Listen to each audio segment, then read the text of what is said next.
మరియు X పట్టణపేట MLA కోటెటి Sridhar గారు, అదేవిధంగా రాష్ట్ర కార్యవర్గ సభ్యులు ఉస్మా సతీష్ గారు, అదేవిధంగా మా జనజ్ఞాన కార్యక్రమానికి కన్వీనర్గా వ్యవహరిస్తున్న వన్నాల వెంకట, మా అధ్యక్షులు మల్లాడి తిరుపతి రెడ్డి గారికి,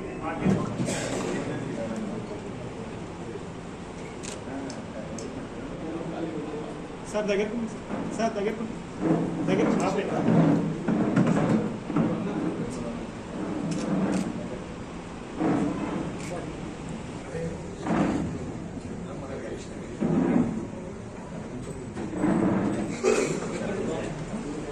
చూడు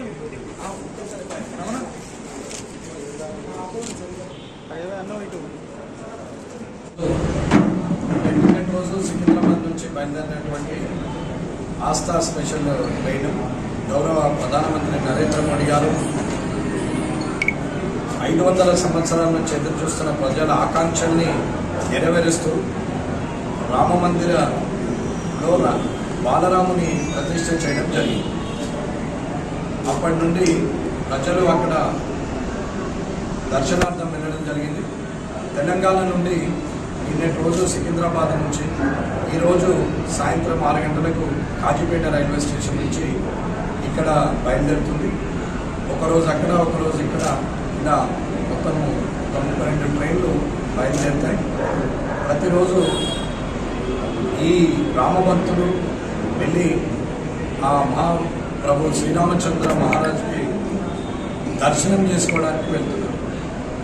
అలాగే దీనిని ప్రతిపక్షాలన్నీ ఏదో భారతీయ జనతా పార్టీ ఏదో రాజకీయం చేస్తుందని మాట్లాడుతున్నారు, కానీ దేవుణ్ణి అడ్డం పెట్టుకొని రాజకీయం చేయాల్సిన అవసరం లేదు. ఈ రాష్ట్రంలో పార్లమెంట్ ఎలక్షన్ల కోసం ఇది చేస్తున్నారు అని చెప్పి ప్రతిపక్షాలు అంటున్నాయి, కానీ ఏ రోజైనా సరే ప్రజలకు న్యాయం చేస్తూ ప్రజల పక్షాన ఉంటూ 10 సంవత్సరాలుగా ఒక చిన్న అవినీతి మరక కూడా లేని ప్రధానమంత్రిగా నరేంద్ర మోడీ గారి ఆధ్వర్యంలో భారతదేశంలో 3వసారి ప్రభుత్వాన్ని ఏర్పాటు చేయబోతున్నది బీజేపీ. భారతీయ జనతా పార్టీ ఈ తెలంగాణ రాష్ట్రంలో అందరూ ఆలోచించే విధంగా ఈరోజు 10 సీట్లకు తగ్గకుండా ఆ పైనే గెలిచే అవకాశం ఉంది, గెలుస్తున్నది. కావాలంటే మీరు రాసుకోవచ్చు. అలా ఇవాళ 10 నియోజకవర్గాలు, పార్లమెంట్ నియోజకవర్గాల్లో భారతీయ జనతా పార్టీ గెలుస్తుంది.